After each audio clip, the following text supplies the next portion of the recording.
নমস্কার, আমি philosophy teacher. আমার আজকের ভিডিওটা কোনো স্টুডেন্টদের জন্য নয়, বরঞ্চ কিছু কিছু টিচারদের জন্য। আমি অনেক ছোটো, কিছু ভুল হলে আমাকে ক্ষমা করে দেবেন। কিছু কিছু টিচার আছেন যারা এই টিউশন প্রফেশনটাকে পুরোপুরি বিজনেস পারপাস দেখছেন। তাদেরকে বলছি, দেখুন, সেটা আপনার ব্যাপার, আপনার এটা একটা ঠিক আইন উন্নতির জায়গা, অবশ্যই আপনি বিজনেস করতেই পারেন, সেটা কোনো ব্যাপার না। কিন্তু কখনোই কোনো স্টুডেন্টদের ক্ষতি করে আপনি বিজনেস করবেন, এটা তো ঠিক না, তাই না? আজকে কিছু স্টুডেন্ট পড়তে এসেছিলো আমাদের সেন্টারে, ওদেরকে জিজ্ঞাসা করলাম দর্শন নামনি কেন।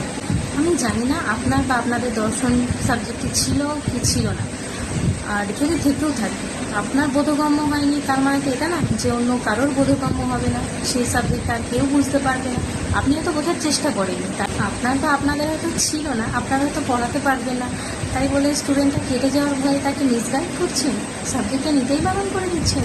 এটাতে হতে পারে তার সুবিধা হবে।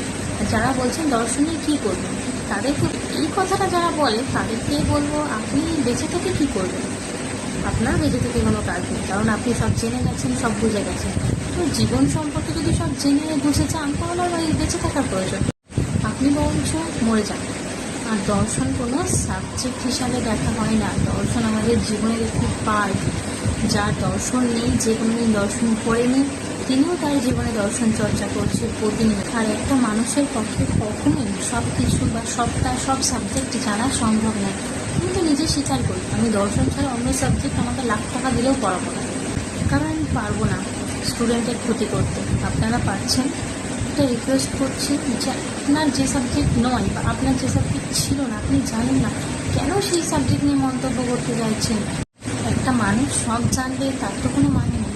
আপনি জানেন না তার মানে এটা না যে আপনার স্টুডেন্টও সেটা জানতে পারবে না বা তার জানার কোনো অধিকার নেই। আপনি জানেননি, ঠিক আছে, তার জানতে ইচ্ছা হতেই পারে। আর প্রত্যেকটা মানুষের জীবনেই দর্শন